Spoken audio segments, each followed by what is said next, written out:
ఎదురింట్లో పెళ్లి, వెనకింట్లో తద్దినం, పక్కింట్లో బారసాల. ఈ 3 భోజనాలు ముచ్చటగా. నీ ముచ్చట మండ. పాపం అక్కడ అమ్మాయి 10 రోజుల నుండి తిండి తెప్పలు మాని అక్కడే స్నానం, అక్కడే జపం, నానా అవస్థలు పడుతుంటే మీరేంటండి తిండుకోలా? అసలు మీరు మనిషి కృష్ణ,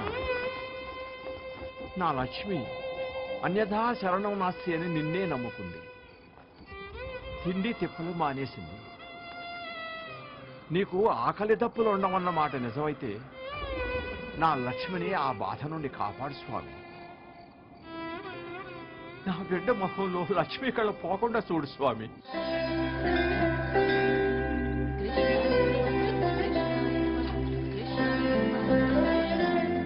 కిట్టు, ఏంటమ్మా ఇది? అత్తమ్మలాగా నేను ఇక్కడే కూర్చుంటాను. నువ్వు చిన్నపిల్లవమ్మా, మీ వాళ్ళు చూస్తే బాధపడతారు. నువ్వు లోపలికి వెళ్ళు. నేను వెళ్ళను.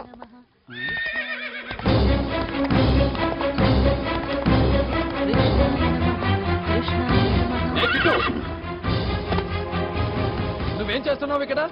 రా లోపలికి.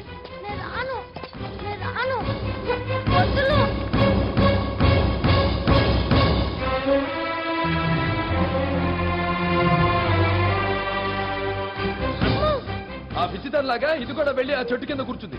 ఏం చేస్తున్నారు మీరంతా?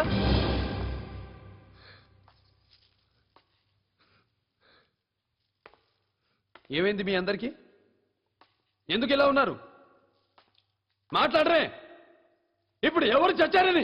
మా పరువు చచ్చిపోయింది, మా ప్రతిష్ట చచ్చిపోయింది. నువ్వు చేస్తున్న పనులకు జీవోత్సవాలమైపోయింది. ఓహో, కొంపకిలా వచ్చానో లేదో మనశ్శాంతి లేకుండా చేస్తారు. ఆ అమ్మాయి అక్కడ వారం రోజుల నుంచి ఎండా వాన చలి గాలి అని లేకుండా నిరాహార దీక్ష చేస్తోందిరా. ఏమైపోతుందో ఏమో.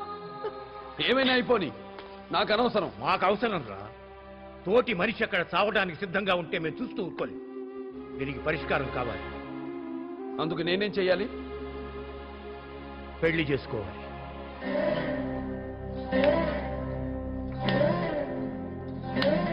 అంటే ఈ ఇంటికి ఒక కోడల్ని తీసుకొస్తే మీరంతా సంతోషిస్తారు, అంతేగా మీకు కావాల్సింది? అంతేనైనా అదేరా మేము కోరుకుంటుంది.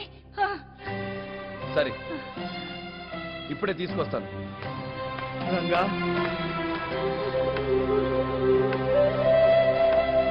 ఎంత శుభవార్త చెప్పావు నాయనా. మా చెవుల్లో అమృతం పోసినట్టుంది. ఏమిటి ఇంకా అలా చూస్తూ నిలబడ్డారు? పసుపు కుంకుమ చీర సారా సిద్ధం చేయండి. మన కోడల్ని బొట్టు పెట్టి సగౌరవంగా ఆహ్వానించాలి. పసుపు కుంకాలు పెట్టాల్సింది, హారతులు పట్టాల్సింది ఆ పప్పు సుద్ద కాదు, ఈ ఇంట్లోకి కోడలిగా అడుగు పెట్టబోతున్న అమృతకి.